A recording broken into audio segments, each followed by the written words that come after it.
Hi everyone, welcome back to another episode of First Gen Homies, for formerly College and Career Coffee Chats. I changed the name. If you want to know more about that, go to the previous episode where I explain why. Today I'm so excited for our guest. His name is Leandro, and I'll talk a little bit about how we met in a moment. But before, we have to cheers with coffee or water or tea or whatever beverage of choice. Yeah. I usually have a purple mug, but this time I have the Grinch because it's around Christmas time.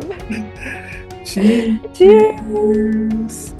And he has a little snowman mug, so if you're listening and not on YouTube. Christmas holidays. Yeah, Christmas holidays. So, like I mentioned, our guest today is Leandro, and a little background as to how we met. We met in Brazil in 2018, so 6 years ago. I was there as a Fulbright Scholar, English teaching assistant in Minas Gerais, and he was working with the embassy in Education USA as an education advisor. And we met through, I think it was a fair that we came as Fulbright Scholars to support whatever your office needed and helped with like application cycle for their program that they had. Um, and started talking about college admissions and graduate school and really working with university students and high school students to apply to universities in the United States. And as the education advisor, he would support students. So that's a very brief overview of how we met. And then we stayed in touch when Leandro started his own journey into graduate school admissions, master's, PhD program.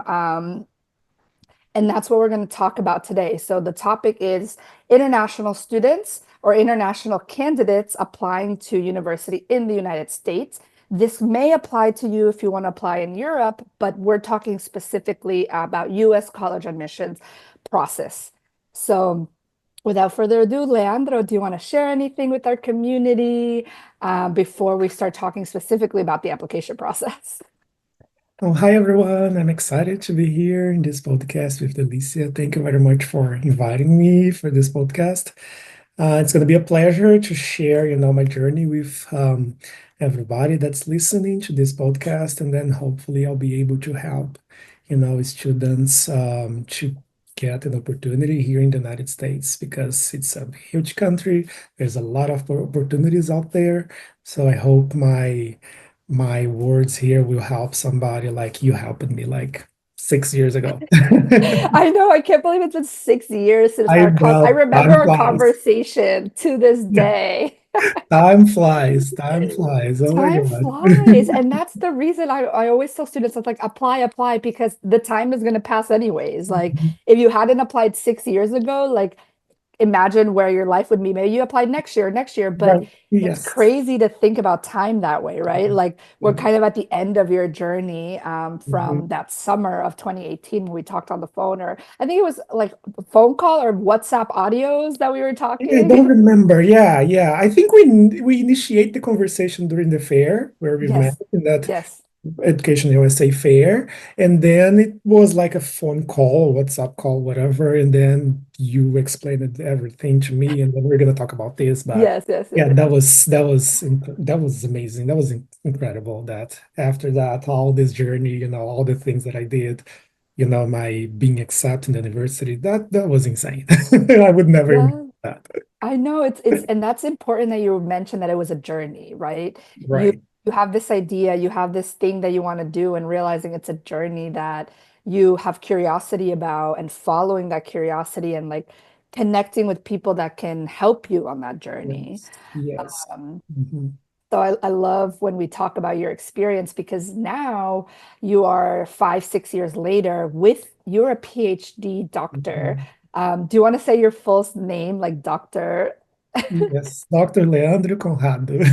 Yes. And we might switch into Portuguese porque Right. preciso praticar meu português. Sim, você tem que praticar. And let us know in the comments if you want us to do a full Portuguese episode for international students. Maybe we can practice, or I can practice that way. Um, so one of the first conversations we had with Leandro in Brazil was the myth of applying to PhDs that you need a master's degree. One of the biggest myths that I found with Brazilian students, and if you're just listening, we're going to frame this conversation in the context of international students, but specifically Brazilian students. Leandro, do you want to give a background where you're from? Yeah, I like you said, I'm from Brazil, the state of Minas Gerais. It's a beautiful state in Brazil. A lot of history, a lot of waterfalls, beautiful nature. So if you like those kind of things, Minas Gerais is the right place for you to go, especially the historical cities. It's so, so beautiful. And of course, the entire country of Brazil. It's a beautiful country. Delicia can say that as well. She was there for a little bit, for a Yeah. while. So yeah, that's where it came from. Yes. So, like I said, I was based in Minas Gerais. That's how I met Leandro, and he grew up in Minas Gerais. And before we talk a little bit about the master's myth and the PhD journey, can you walk us through your undergraduate experience in Brazil? Like, what did you major in? What is your background in? To give context to anyone listening, as to what your scholarly research in undergrad is about. Yeah, sure. I have a bachelor's degree in environmental engineering. So I started my college, my studies in 2012. Oh my God, I'm getting old.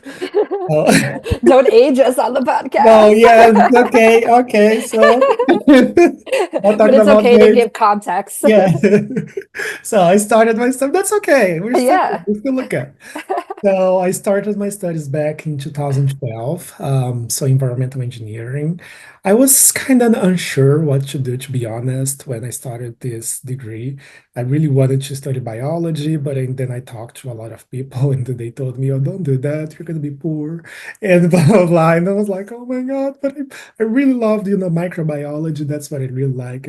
So that was the only thing that I could see myself studying was biology. But then I gave up of this idea because a lot of people, especially people in the field, told me that.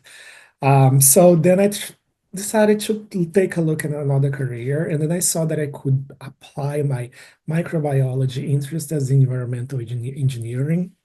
So it was like, okay, yeah, let's do it.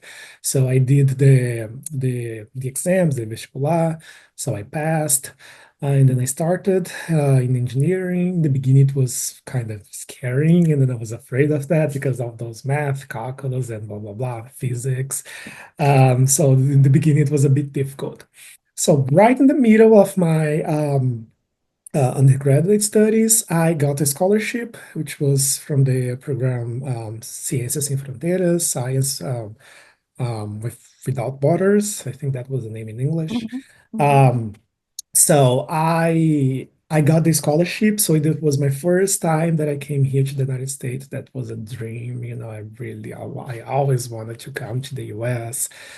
So that was a dream. So I studied here for a year in the University of Montana.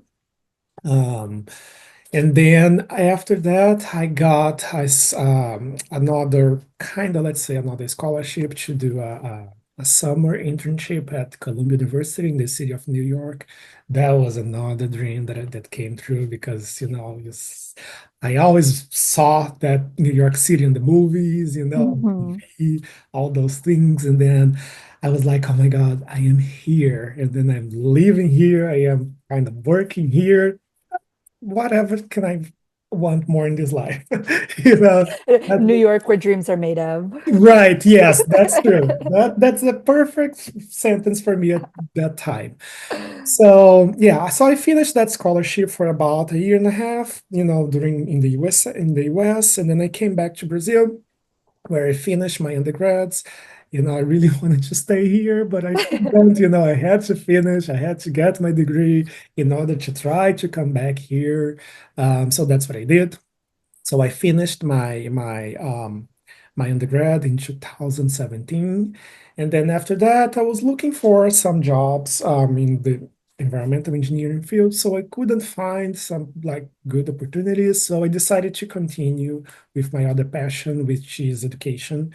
So that's where I got my first job after I graduated. So I worked, as Delicia said, I worked as an education advisor in Education USA. So I was helping students, Brazilian students, to get to see and understand, and then try to get some study opportunities here in the United States.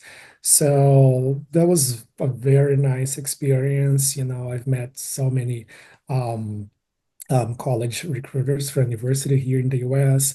I've met with a lot of students. I helped a lot of them to get to know the American education system. And meanwhile, I was doing that, I was helping myself as well. Hmm.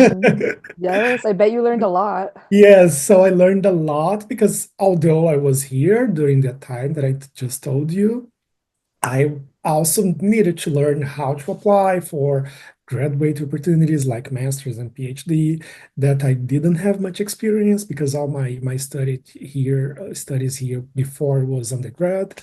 So I learned a lot at Education USA. That was a really great opportunity. And then I've met this girl right here, this This angel. person, Yeah, so I oh, this met this angel, that's girl so right here. sweet. Yeah, I met Delicia during one of our fairs, that we were doing for our students, and then she was doing like she said she was doing like it was an exchange program, right? You were doing here in Yeah, Brazil. so Education USA is under, if you're not familiar with the US Department of State and how it works, the US Department of State houses the embassies in each country. So in Brazil, in Belo Horizonte and BH, Minas Gerais, there's an embassy that houses Education USA, the consulate, the ambassadors in Brasilia, but other individuals are in BH doing diplomatic services. And within the U.S. Department of State, there are many student programs, and one of them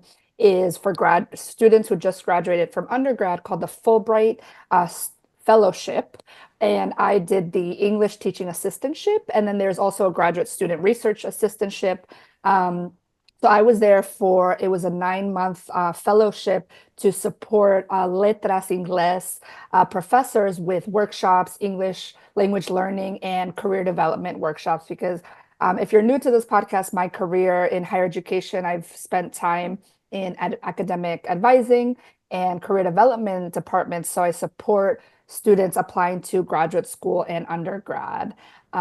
So part of my fellowship was supporting first generation Brazilian students to learn how to apply to university in the United States. So that's why I was at this fair because I work in higher ed. I was a Fulbright scholar at the time in Brazil. And that's how Leandro and I connected because the embassy always calls on Fulbrighters to support in these initiatives, right? So if you're new to that word or language, a Fulbright scholar is a diplomatic arm of the embassy within country post, and this country particularly was Brazil. So that's kind of a background. And if you're interested in this, you can check out my links below. I have a workshop on how to apply for Fulbright. There's another one called Gilman. And something that people don't know is that Brazilians can also apply for Fulbright into the United States. And that is another way we started talking because you can get Fulbright funding for a master's or PhD coming from Brazil to the United States. So it works, it's a bilateral relationship between the United States and country. So in this case, Brazil, but they have it all over the world. So if you're interested in this, if you're an international student interested in studying in the United States, I would highly recommend checking out Fulbright, no matter where you are in the world. Check if your country is supported through this program. Not all countries are, I will be honest. But just check the list. Brazil is definitely a part of it. Um, and if you have any further questions, you can reach out to me. Leandro worked at Education USA. He knows as well. So the American students can apply abroad as well. It doesn't serve for PhD or master's programs, but it gives you a fellowship opportunity to develop a project. So my project was working with first generation Brazilian students in Letras Inglés and applying to university in the United States. And that's how I met Leandro.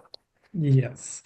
Yeah, so that was an amazing opportunity for you, an amazing opportunity for me as well. So, like I was saying, so we've met during one of our fairs, and then we start talking, talking about my time here in the U.S. and her Felicia's life as well. So, and life goes on. I was It goes on. Yeah, life goes on, and I was very happy, with the opportunity that I got at Education USA. But I was thinking it was a time of a change. So I Mhm. really wanted a change in my life.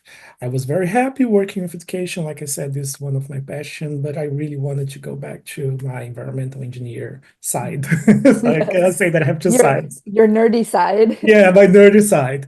So, so I wanted to, I was not happy with some stuff that was going on in Brazil at that time in 2019. So I was like, oh my God, I think the only way for me to live abroad again is to go through this education path again. So I was looking for master's opportunities in other countries. So and then I started like studying the opportunities, like seeing what I need to apply for those countries. So I applied for a lot of countries. So I can say it was like a lot of countries in Europe, like Germany, France, Spain, um, Sweden. I also tried Japan. I tried Japan, South Korea. So it was all master's opportunities. So I basically in those countries, including Brazil, and then I'm not talking about the US yet, but all those countries and including Brazil, you cannot um, do a PhD, for example, if you don't have a master's. So, and then we all know in all countries, the better opportunities are kind of for PhD students, depending on the area where you are. I think Mhm. engineering, especially, it's my field. So the Mhm. better money and then the better opportunities are for PhD students. So in those countries, I could not start a PhD without a master's. And then in Brazil, I didn't have a master's. So that's why in those countries, I was trying to get a master opportunity. So I each country was kind of different, the application stuff, the application package, and blah blah blah blah. So I had to do all of this. It was a nightmare. And then I was only getting like no's, no's, no's, no, no, no, no, no. And I was like, oh my God, what's going on? I didn't know what to do. I didn't know how to change my application because each country was different. And Mhm. then at that time, I didn't try the US. Why? Because the US was kind of scary. Mm. Was a bit scary, I really want to go back to the US, needless to say that. But the US was a bit scary because, when I learned a little bit what I had to do in Education USA, I needed to take the GRE. So, Delicia, do you want to explain what the GRE is? Sure. The GRE is the general like, entrance exam for a lot of programs, um, for a master's or PhD program. For example, civil engineering and other engineering programs require that. Some programs have eliminated it post the pandemic, right? So keep in mind, Leandro's applying in 2018, 2019, pre-pandemic, which everyone required GREs still. Mhm. So it was a very different application cycle. Today in 2024, we're recording this December 2024. So today, if you're applying in this cycle for fall 2025, a lot of programs have taken away the GRE requirement, um, or not the TOEFL for international. We'll talk about that later. But um, so it's important to double check and research what program you want to apply for and check if they need a GRE.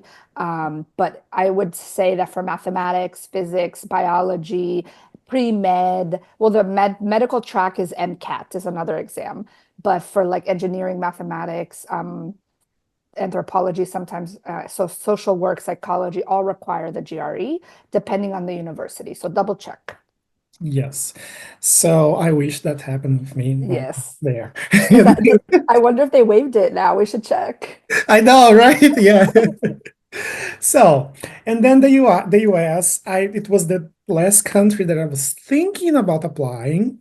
And then that US was kind of scary, because you look at the United States, you think of this amazing education systems. Like, I was not accepting other countries. Why I'm going to get accepted in the United States? So, and then I was talking to with Delicia about this, and then out of nowhere, she asked me a question. Why don't you try a PhD? I looked at her, I was like, girl, are you crazy? if I'm not getting a master opportunity, why I'm gonna get a PhD opportunity in the United States?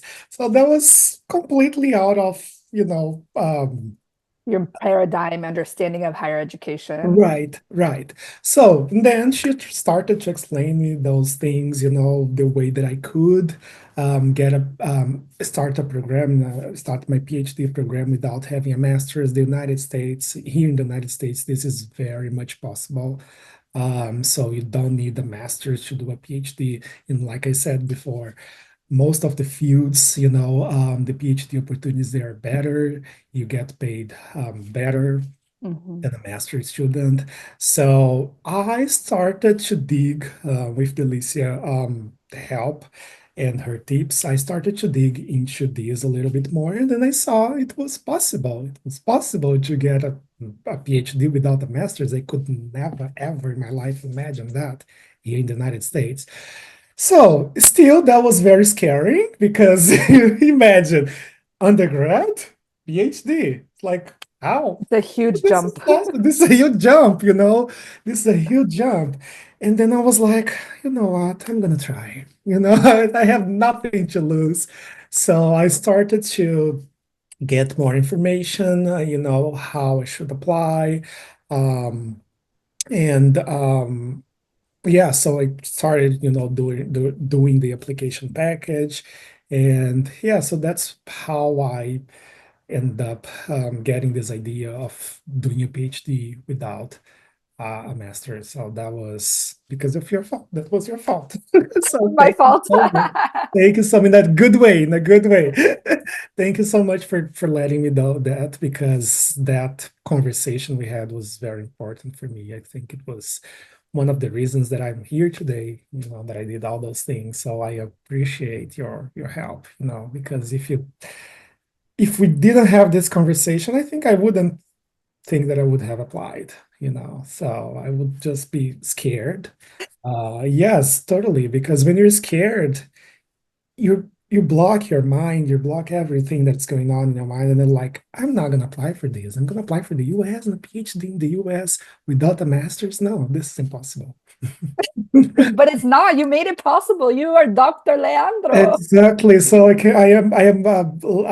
can prove this. I can prove this is possible. You have proved all of the myths. Yes, You have proven that the theory of doing a PhD without a master's as an international Brazilian student is yeah, possible. Like you yeah, can dream those big dreams. it's possible. Yeah, yeah, And yeah. you're living proof. I am a living proof. Yes.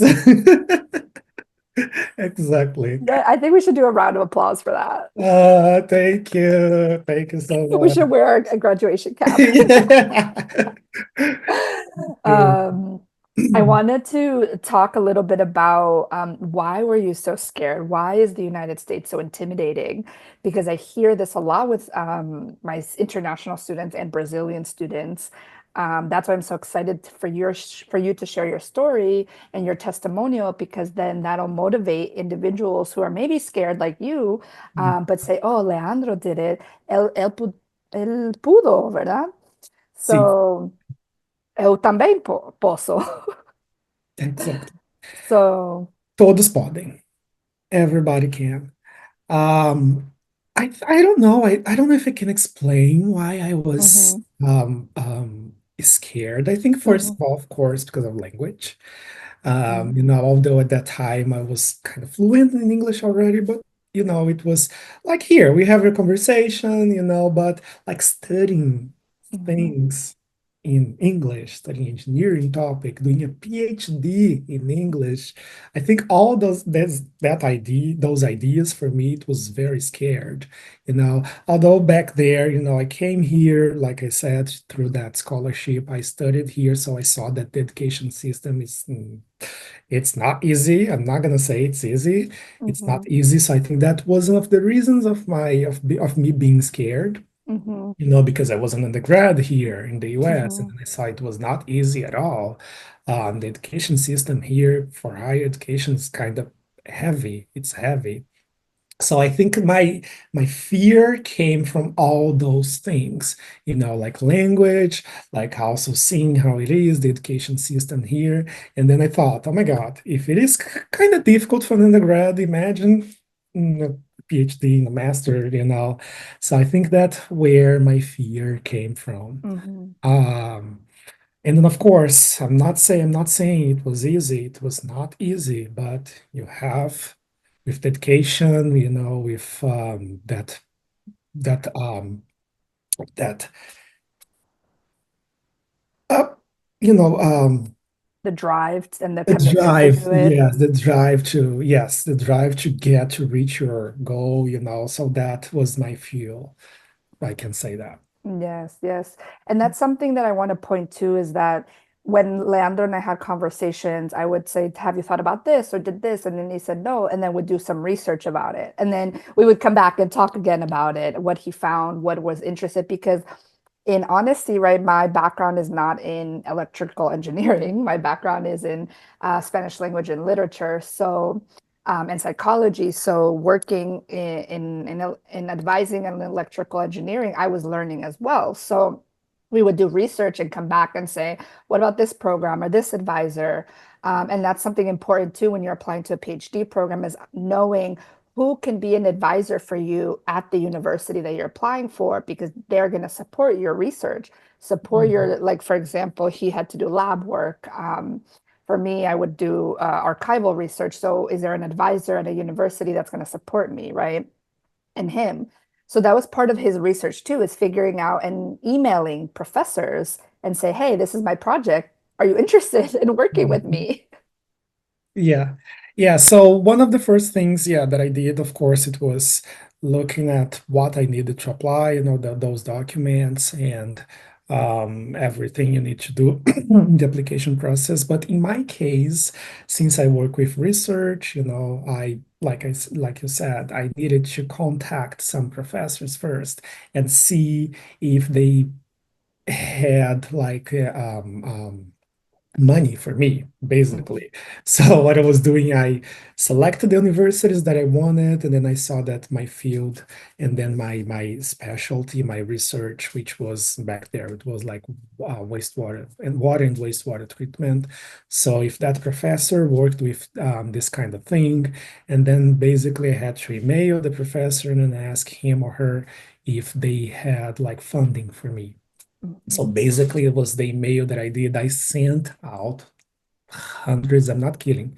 I sent Mhm. out hundreds of emails. Mhm. Some of them, most of them, not most, some of them, they did not answer me, which was okay. So I had like to follow up because professors are very busy, and then when Mhm. they saw an email that has nothing to do with, their daily activities, of course, they're going to ignore, they're going to answer later, and then they keep receiving those thousands of hundreds of mails during the day. So, okay. So some of them they did not answer me at all. Some of them they said no. And a few of them they said yes. And then I found my which would be my advisor in the future. I didn't know there at that time. So we started chatting, like changing emails and blah blah blah. His research was totally has totally to do with what I wanted, what I did, what I wanted to do in the future. And then I think since the beginning, I think since the second email we exchanged, I was like, it's gonna be him because he was so nice. He was so nice. And then I was getting really disappointed. I was like, oh my God, nobody. Some of the professors, they were very kind of cold, Yes, say, yes, I harsh. have funding, just apply in this website. That's it. Hmm. I was like, what can you guide Can me? you help me? Please, can you help me? Because yes, I know that I have to apply in the website. I know that, We but know the website. yeah, I don't know the website, but let's talk a little bit more. Some of them they were like this. Yes, I have funding, applying the website. I was like, okay, all right. But I could not do that. I could not apply to every single professor that gave me the yes because the application costs money. I don't know how much it is nowadays, but back there, back at that time, it was like 80, 80 dollars, like $80, $70. Some Mm-hmm. of them they were $100, and then I didn't have money to apply to every single university that I got in the US. Mm-hmm. So I did not apply in the beginning. So I was talking to the professors, and then that one that I was saying, since the first email, he was so nice. He was so helpful. We kept, like changing mails, like chatting, having this amazing conversation until one day we scheduled like a meeting, an online meeting, like a Zoom meeting, a call. And then I was like, it's gonna be you. It's gotta be you. I choose you. Yeah, I choose you. Yes. So I was like, oh my God, he's so nice. And then he has been helping me a lot. And then he told me, to apply in the website. He explained a lot of things about his lab, about his research, and blah, blah, blah. And then I told him I was like afraid. I was like afraid because I needed to study for the GIE. And then at that time I was working as an advisor. So I was working full day, full time. And then I needed to study for the GRE. I didn't have much time for that. And then he tried to calm me down and blah, blah, blah, telling me a lot of things. And then one day, as the conversation goes, and then I was studying for the GRE, and then suddenly I received a book in my house. So he sent me a GRE book for me to study, like a material, a complete package, of book, CD, exercise. So he sent a book all the way from the United States to Brazil for me. I was like, oh my God.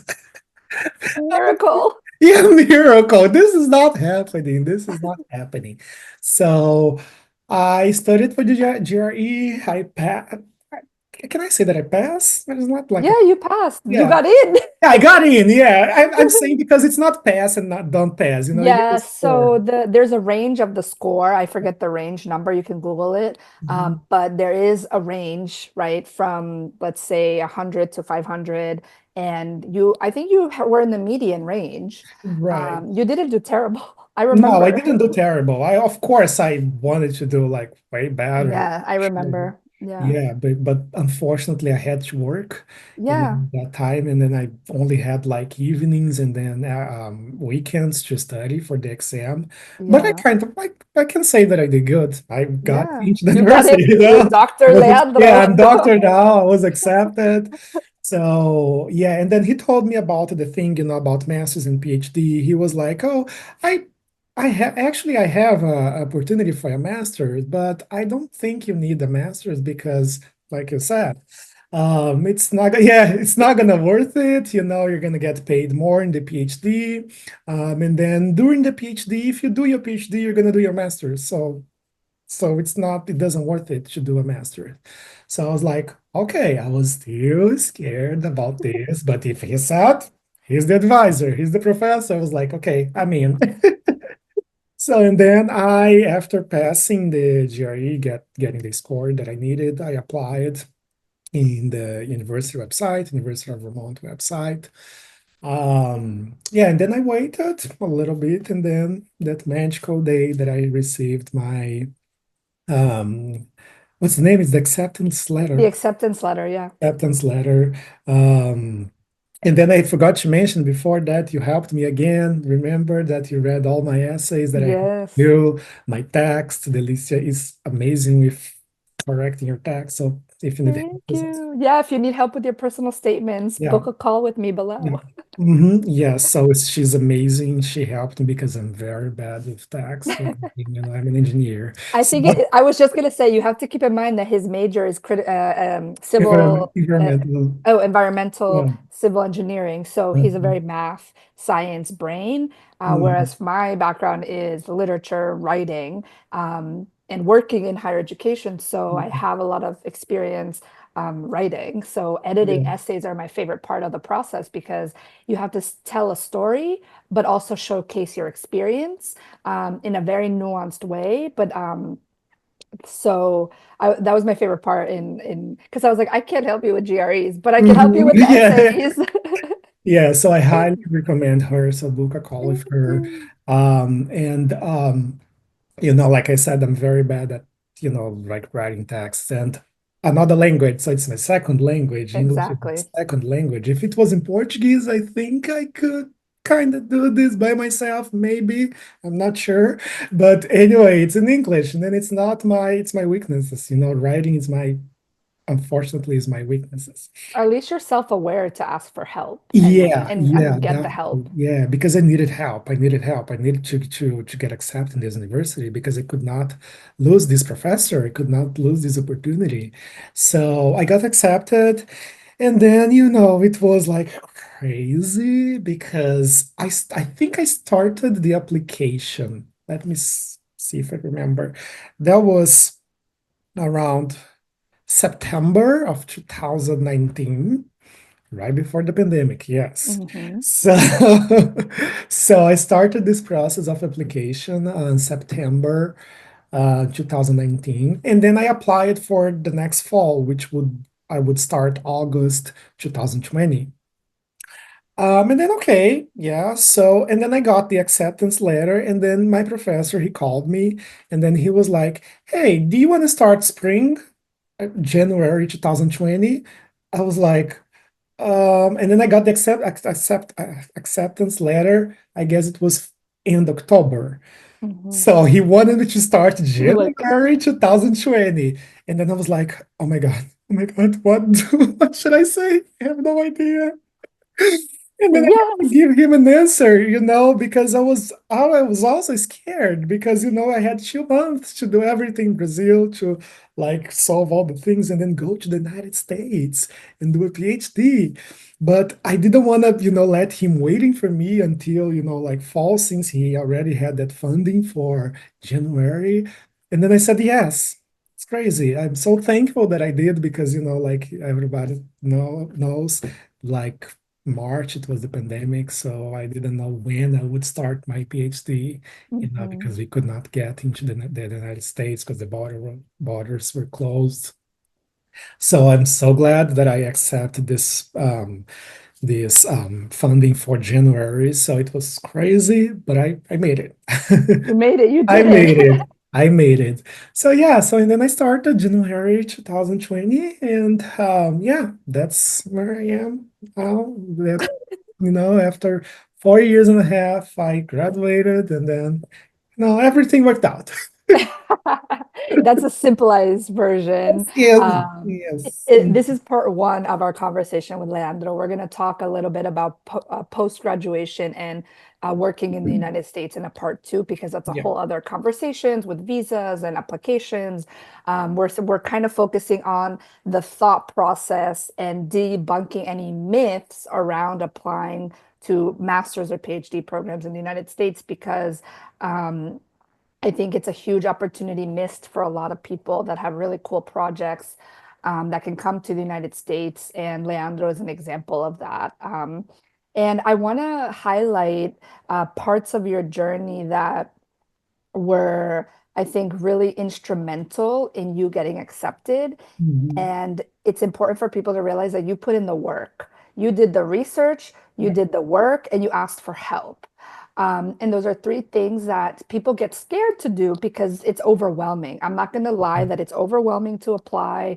In the United States, it's a big country. There's a lot of universities.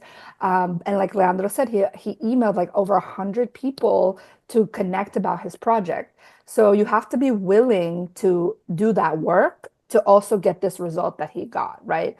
So Yeah. I want to honor the work that you put in to get here, because it can be, it's simple, but it's not easy, right? Mhm. It's simple to send an email and say, hey, I have this project. I'm interested in your program. Can you help me? Yes or no, right? And I Yeah. can put like an email template below for you to copy paste, right? I helped Leandro draft an email. I helped him with his personal statements. I supported him like when he was feeling like I can't do this anymore. The GREs are too hard, right? So there's many steps of the process, and I'm honored and happy to have helped Leandro on that process and many other students, but we're talking about him right now. And it's important to ask for help when you need it and then do the work, right? You showed up for the work. Yeah, yes. Yeah, you're totally right. It's not an easy process, but you gotta work. You gotta work. Don't think, um, that things will miracle, that's a miracle is going to happen. Don't think that you're going to send 10 emails to professors and then you're going to get a yes. Maybe you're lucky, maybe Maybe, but you that have to might try. happen. Yeah, You you have to yes. try. Yes, yes. So yeah, like we said, I sent over 100 emails. That's Hmm. totally true. And then the application process Hmm. that can be scary Hmm. as well. It's a lot of steps, but I promise you it's very organized. Once you get to know those steps, Hmm. I think things start to getting clear for you, kind of Hmm. easier. And then, like Delicia said, ask for help, ask her help. She understands that a lot. She's American. She works with higher education. She knows everything about this. Um, so yeah, you gotta work. You gotta work. It's not easy at all, but it's not impossible. It's not. Exactly. It's not impossible. That's, I It's think, the not message impossible. that we want to Yeah, say. yeah, it's not impossible at all. And then if you think just like me, if you're hearing me, if you are from those underrepresented groups, like I am, don't think it's impossible. It's not impossible. You can do it. You can do it. But unfortunately, I can say you gotta work hard for Yeah. this. Even harder from other students, I can say, from the Black community, LGBTQ plus community. You got to work harder. Like always in life, it's always like this. But it's not impossible. I am here to prove that to you.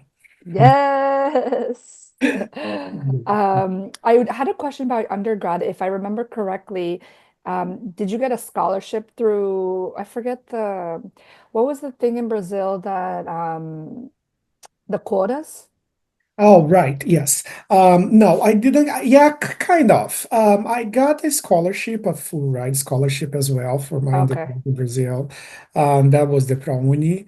ProUni is like a quota in Portuguese for um, it's kind of for people that lower income, but then inside ProUni as well, you have those kind of quotas. What's the name of in English? Like this kind of thing. Like It would be considered the Title VII space for students and for minorities and women, okay, so they're not discriminated for admissions. right, okay, yeah. So yeah, so I in ProUni this program, you have this um and this program, which is for lower income students. And then inside this program as well, you have some like specific um, reservations of places in the university for people that are Black. And then indigenous people as well, the native Brazilians. So yeah, so I got my scholarship through that, which was amazing. I didn't have to pay. Of course, we have public universities in Brazil, but for Right. private, my university was private, was a very good one. Um, so I didn't need to pay anything as well. So that was amazing. That was nice. Yes. Yeah. And in the United States, if you're in undergrad, you can apply for the TRIO Student Support Services Program or the Pell Grant for typically underrepresented or low income students. And at the graduate level, there's also different types of funding as well. You have to do some research. I'm not going to list all of them here, but another important thing to understand is that a PhD program is fully funded by the institution. So you will get health insurance, you will get a monthly or biweekly stipend, depending on how they do the payout. And then you have an opportunity to be a teaching assistant or a research assistant to get an additional funding. Each university is different, so it's important to do research on what that looks like for the university and for you, but understand that a PhD is generally fully funded. Um, and for example, I'll use New York University as the example. That's where I went for my master's. PhD students get around 25,000 a year for their stipend plus health insurance, and then you can apply for additional funding if you need it. And they also have a special award for like Latino, Black, Indigenous students that you can apply for additional funding. So keep in mind that a PhD should be fully funded. If you're going to pay for it, then I would look for another one because there's fully funded programs. Mhm. Yeah. Yeah, absolutely. I think that was one of my fears as well, because I kind of didn't know back at that time that it was a fully funded program. And then when you look at the website, those numbers, how much it costs, you're like, oh, Tom, I'm Mhm. Brazilian. How I'm gonna pay this? I'm Brazilian, I'm poor, I don't have money. How I'm gonna survive in the United States? But until you get all the information you need, it's fully funded. Like I said, we have the stipend every month. So it's a great program. Like you said as well, each university is different, but I think most of the universities for international students, they have the fully funded program. Of Yes. course, And they support you through the student the visa process as right, well. yeah, yeah. So it's everything. Once you're in, it's all, it's all You can breathe a little yeah, you can bit. breathe. Yes, you can breathe. You're And gonna then see that comes the your hard journey of work. actually doing Yeah, it. yeah. But this is like if I Every, were in Brazil, I would have to work really hard if I were in a PhD. Of course, I'm not saying that Brazil would be easier. Uh, right, Maybe because of the language and right. country and blah blah blah. But anyway, I would have to work hard anyway. Hmm. Um, so in the United States, not different. In Japan, it's not different. Germany is not different. But once you're in, you're gonna see that's worth it. Hmm. Absolutely. So I have a question. After going through this journey and this experience, what is something that you would tell your younger self before everything? It's been what, 5 or 6 years since this experience started, and now you're finished. You're on the other side. But what's something you would tell yourself, knowing what you know now, your younger self? Yeah, I would say to myself, believe in yourself and Mm. don't let anyone um, tell you that you can't. Because you can, you know. Like I said, I came from those underrepresented groups in Brazil. I would never imagine that I would be able. I'm gonna get emotional. I don't want to get I know, emotional. me too. I'm gonna start crying. This is Yeah, like yeah. when I think about it, it's like really miraculous. Not, I mean, Mhm, it could be a miracle in many ways, but it's really, really a testament of your hard work and your drive and your desire and your mhm, hunger to do this work as, and it's important to keep in mind, a PhD, you are a scholar and you are contributing to the academy, not only in the United States, but abroad, right? You're mhm, Brazilian, wherever you go, you bring your Brazilian jeitinho, your jeito, like your energy, and that's truly transformative. And mhm, I just think it's so cool that after those conversations, I remember like and I have the picture, mhm. I'll put the picture below or like on Instagram or something like from BH. I just think of that day when you were like, really, I could do this? I was like, yes. Like you're like, Yes, what about this? What about this? What about this? I was like, yes. I had no And idea. to see that Mhm. your doctor Leandro is like so cool. Yeah. I'm So so proud of you. yeah, thank you so much. So that's what I would say to me and to everybody that's listening that comes from those minorities. I know it's difficult. I know it's hard, but you can. Okay, just believe in yourself. Just do the hard work because in the end, it's worth it. I'm telling you. Trust me. Believe me. Yes, and I want to go back to what you said of all the rejections you received from Europe and all the countries you applied Yes. to. Mhm. I want to say like those rejections are redirections towards something that was probably better for your journey, right? Exactly. Like Mhm. hindsight is 2020, right? Thinking about maybe this PhD was the best choice for you, and you had to get all those no's to like kind of push you towards that journey and towards Yeah. that path. Yeah, absolutely. Everybody asks me when I tell people this, why didn't you apply for the United States the first time? I was like, because I didn't want to take the GRE. That was so difficult because the That's other countries real. you don't need an exam, you just need the application package. And then the United States, I needed the application package, I needed the exam, and then I gotta say, in most of those countries as well, they already had like how can I say this? They already had like specific program for that scholarship. United States, you have this as well. You have some specific for the scholarship, but in my case, since I'm working for research, I had to look for the professor. I Mm, had to search the university. I had to look where there was funding for me. So it was extra work that at mhm, that time I was so tired and then I didn't want to do. But in those other countries, they already had those programs, the scholarship, the professor was already there, so it was, I can say, kind of easier, mhm. so that's why I tried the United States for last. I let the United States last in my list. And it became number one. Yeah, and then it became number one. It became number one, and here I am. Here he So is. yeah, so all those no's for me as well. It was kind of some kind of feel for me as well to keep going. Yes. A sacred no is a sacred Mhm. yes. It's Yeah, closer to your yes. absolutely, absolutely. Yeah. It's like Mhm. you can like the from the Wizard of Oz, the yellow brick road, you can walk on your yellow no walk. Yeah, Like yeah. you just use them the nose as like a stepping stone. Right. Yeah, Yeah. that's what happened to me. Yeah. Yeah.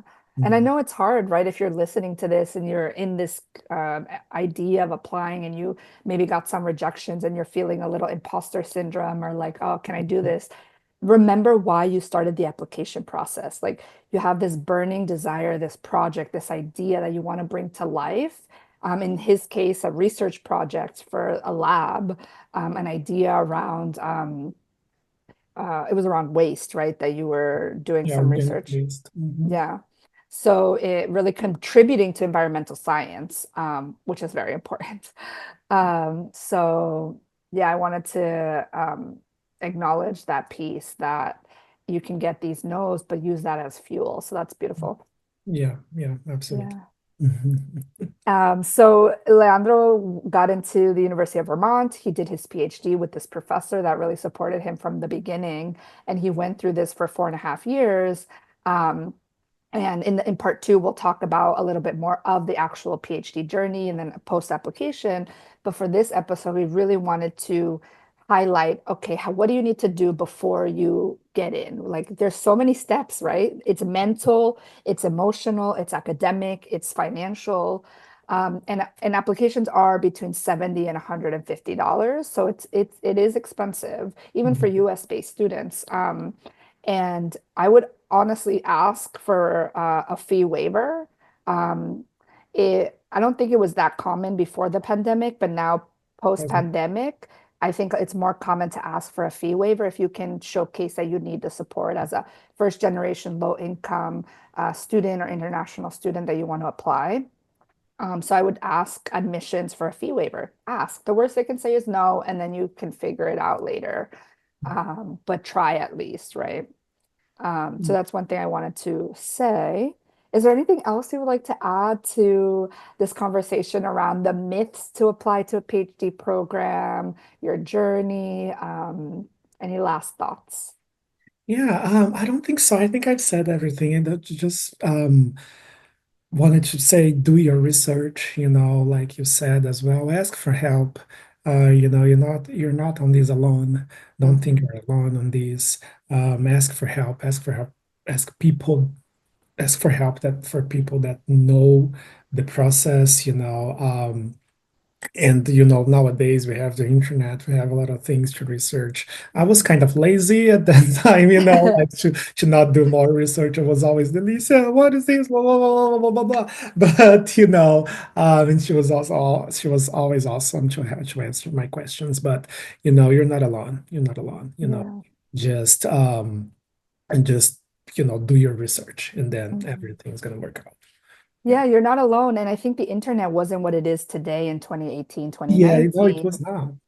It was So you now. really had to email and call and text people. Now there's a lot of information for free on YouTube, on TikTok, on Instagram. Mhm. Um, so definitely look for that. You're not alone. Ask for help. And you were not lazy. You did the research. You did the work. And that's another thing I would add too is on the university website, all the information is there. Like Yes. Yeah. everything is there. And now they have a lot of YouTube videos that teach you about the admissions process, which I don't think was a thing 5, 7 years ago. But Yeah. today in 2024, yes. Then TikTok, there was no TikTok, TikTok back TikTok at that University. time. Yeah. No, so yeah, I think today is like way easier than it was 6, 7 years ago when I was Yes. trying, the first time trying this. Yes, yes. Um, so do your research, ask for help, believe in yourself, and you're not alone. Yeah, Yes. yes, yes, that's what I will Awesome. say. Well, muito obrigada, meu Nada, amigo. nada, amiga. This episode will be on all the podcast episodes and on YouTube if you would like to see our faces. And stay tuned for part two, which will be later in 2025 after the holidays. So happy holidays. Until the next one, my friend. Ciao. Beijinhos. Ciao, happy holidays.